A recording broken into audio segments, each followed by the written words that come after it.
One of the most useful tools to having a great festival experience is the festival program guide. I like action. How many explosions I see in the trailer. Now, the secret to picking out a film, eliminate the bad films first. Movie stars, cast, director. If I see coming of age, skip it. Dicier, spicier, hardcore affair. If I see nudity, that's in consideration. For films that I want to see, I look for things like music documentaries. I like to see documentaries because you seldom see them in theaters. We got the Ramones here, MC5. See if there's anything good playing and if it's in a good theater. Just movies that I won't be able to see in any other place. I don't want to see what I can see at the multiplex. MC5, A True Testimonial is a documentary about the Motor City 5, Detroit's baddest band. Kick out the jams, brothers and sisters! It's raining heavily here, so we're going to do this interview in this van, which actually seems appropriate. Why is the MC5 such an important band? I mean, I know why they're important because I'm from Detroit. You're a Detroit guy. But I want to hear it from you. I think they're probably one of the most important and influential groups of that late 1960s period. Not unlike something that's been said about the Velvet Underground through the years, is that not a lot of people heard them, but everybody who heard them formed a band.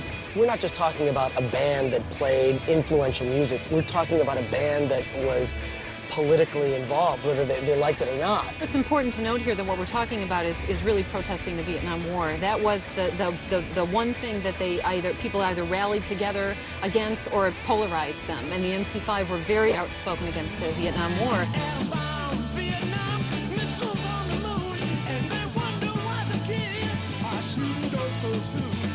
Certainly their political views cost them. Do you think it cost their careers?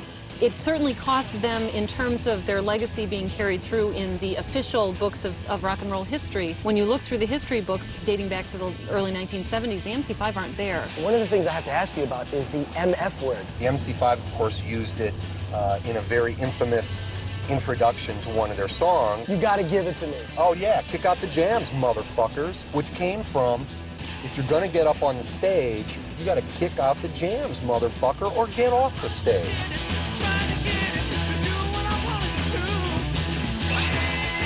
It's too dangerous in Detroit for the MC5. We had to get out of town.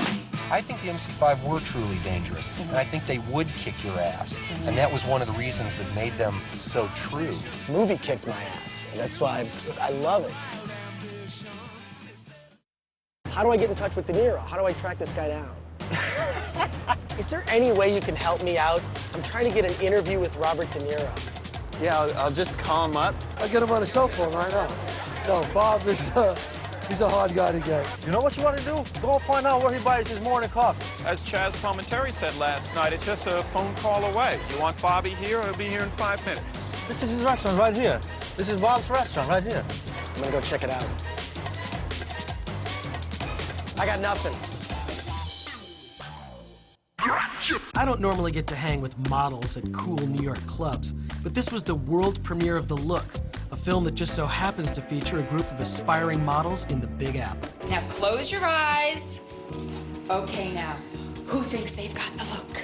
I don't hear any winners out here. I want to know who thinks they've got the look. There would be nothing worse than to have a movie about models and be a very serious movie. Did you ever want to be models when you were, growing up? I actually was a model. I have been a model since... You're kidding! No. Believe me, yeah, I'm not surprised. It's all hair and makeup. What do you need to know to walk on the runway? Well, the females, they pivot, and the men sort of come up to the end and sort of stare you down. If you could tell me one thing so that I could go on to my own modeling career, what would you tell me the one thing I need to know? This is hypothetical. Great. I'm already in big trouble. So here I am in New York City, surrounded by celebrities, and I'm just not fitting in. So I've done the unthinkable. I've hired an image consultant.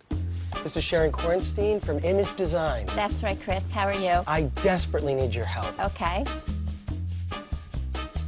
Now, when's the last time this was ironed? Ironing. I'm not sure what that is. You don't want anything that's baggy because that's going to add weight onto you, especially on TV. I'm told if you wear a shirt that's one size smaller than you, it acts as like a man girdle. This I would stay away from. Wear this in the privacy of your bedroom. It's real handy when there's an orange alert. I just don't see it on your show. Really? Really. Let's not talk about Oh, okay. Thanks. It's great. Thanks, guys. Great joke. You want to stick within your personality, but you still have to develop something that's a little more sleek. Could you take me shopping? Let's go shopping. How are we going to redo my look? All right, well, Chris, let's look around. Let's see what they have. We'll look at some tops and bottoms and see how we can work them in with what you already have. Okay. Oh, I think this one's got me written all over it. What's your opinion on the whole underwear coming above the pant line? Cool maybe 8 years ago, but it's... I would look dumb. Yes. Does black make you look thinner, black clothes? Generally, yes. They do? They do. Let's go with all black. All right. Why don't we just get started? Cool.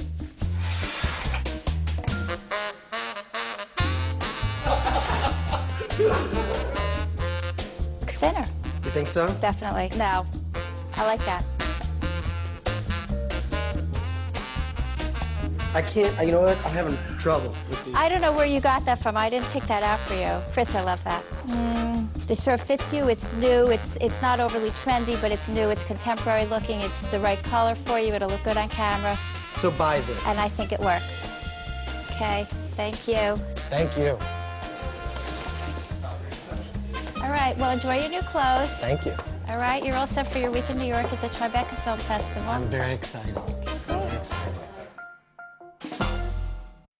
The film's titled A Good Night to Die, and it's kind of a new twist on the old theme of buddy films. It's about loyalty and redemption. It's about the last day in the life of a hitman. A place that's come on your desk to answer the question that's running through your head. I'm plenty serious. I do need to talk about something with you about a matter that may be a little unpleasant. That gun real? Now, sure, the film involves hitmen and whatnot, but there's a lot of subtext in the movie. Can you talk about that? Well, we don't want to talk about the homoerotic side of the film. You're going to have to come see I didn't mean that, but you know what I mean. I guess fundamentally it was something that I thought really had a kind of a universal message, forgetting the fact that they're hitmen, just talking about loyalty and redemption and friendship and when can you turn your back on a friend and when should you turn your back on a friend, and those themes kind of attracted me initially. I never killed anybody before. This is one dead guy, but you didn't have a thing to do with it. What do you mean? We both shot him. I shot him and you shot him. No, I shot him. You missed him. The beginning of the process, we got hooked up with a very large Hollywood producer who has, 25 Oscars and all of this stuff. And, Who was that guy?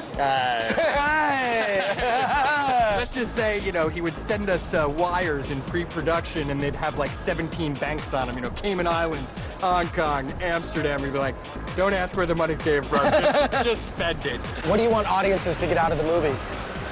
I wanted to get out of the movie at about 11 o'clock when we go to the party. You know what? That's the best answer we've got. I'll be going to the after party. That looks like it's going to be a lot of fun. What's going through your head right now? I'll tell you why I'm going to the after party. I'll tell you why. I'll show you why. Because it says there's going to be lingerie models at this party.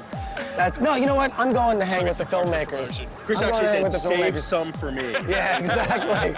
Exactly.